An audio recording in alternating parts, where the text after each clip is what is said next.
ایک سوال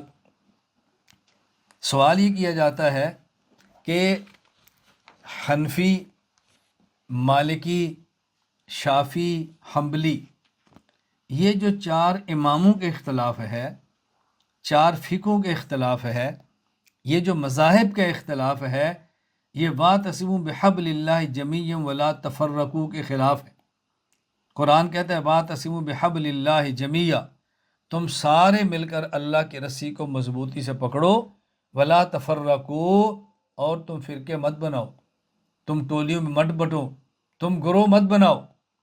تو لوگ کہتے ہیں جی واعتصموا بحبل اللہ کے خلاف ہے، یہ فقہی اختلاف اور مذاہب کے اختلاف، یہ 4 فقہیں واعتصموا بحبل اللہ کے خلاف ہے، یہ فرقہ بندی ہے۔ جب آپ توجہ ذہن نشین فرما لیں، یہ سوال اور یہ اعتراض خود قرآن کریم کا لفظ حبل اللہ نہ سمجھنے کی وجہ سے ہے۔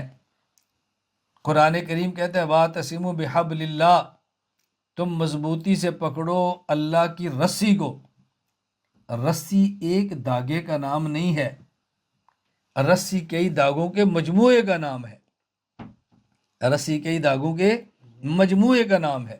تو قرآن کریم نے فرمایا کہ تم نے اللہ کے دین کی رسی، یعنی اللہ کے دین کی رسی میں جتنے دھاگے ہیں تم نے سب کو تھامنا ہے، یہ ہے حبل اللہ کو پکڑنا۔ اور ولا تفرقوا، یہ نہ کرنا کہ ایک دھاگا پکڑ لے، ایک دوسرا دھاگا پکڑ لے، تیسرا دھاگا پکڑ لے اور کہ یہی دین کی رسی ہے۔ یہ دین کی رسی نہیں ہے۔ الحمد سے لے کر بناس تک قرآن کی ساری آیتیں ماننا، ان آیتوں سے جو مسائل ثابت ہوں وہ سارے ماننا، ان سے جو عقائد ثابت ہوں وہ سارے ماننا، پیغمبر پاک صلی اللہ علیہ وسلم کی ساری احادیث کو ماننا، ان سے ثابت شدہ سارے مسائل کو ماننا، اور حضرت اللہ کے نبی نے حدیث پاک جن صحابہ کو دی ان کو بھی ماننا، قرآن اور حدیث نے جو اصول دیے ان کو بھی ماننا، ان اصولوں سے جو ائمہ مسائل نکالے ان کو بھی ماننا۔ یہ نہیں کہ تم قرآن پکڑ لو اور کوئی حدیث کو نہیں مانتے، تم قرآن حدیث پکڑ لو کوئی فقہ کو نہیں مانتے، تم اللہ کے نبی کو پکڑ لو کوئی صحابہ کو نہیں مانتے، یہ نہ کرنا۔ واعتصموا بحبل اللہ، اللہ کی رسی کو مضبوطی سے تھامنا۔ اللہ کی رسی وہی ہے جس کے اندر یہ سارے دھاگے بنے تو پھر رسی بنتی ہے۔ ایک دھاگے کو لے کر نہ دوڑ جانا، اس سے فرقہ واریت ہوگی اور امت ٹکڑوں میں بٹ جائے گی۔ آگے لوگ کہتے ہیں نا ہم اہل قرآن ہیں، ہم حدیث نہیں مانتے، یہ ٹکڑا ہے۔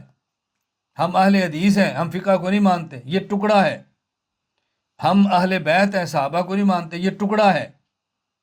ایک ہم کہتے ہیں ہم قرآن بھی مانتے ہیں، حدیث بھی مانتے ہیں، پیغمبر پاک صلی اللہ علیہ وسلم کو بھی مانتے ہیں، اہل بیت بھی مانتے ہیں، صحابہ کرام کو بھی مانتے ہیں، فقہا کو بھی مانتے ہیں۔ یہ ہے واعتصموا بحبل اللہ جمیعا ولا تفرقوا۔ یعنی عجیب بات ہے کہ جو آیت ان سب کو ماننے پر تھی اسی آیت کو پیش کیا جا رہا ہے ان کو نہ ماننے پر۔ اسے کہتے ہیں چوری اور سینہ زوری۔ الٹا چور کو توال کو ڈانٹے، چوری بھی یہ کرتے ہیں اور چور بھی یہی کہتے ہیں۔ اللہ کے لیے طلبا ان فتنوں کو سمجھو، خدا کے لیے ان فتنوں کو سمجھو، اللہ کے لیے ان فتنوں کو سمجھنے کی کوشش کرو۔ اللہ میں بات سمجھنے کی توفیق عطا فرمائے۔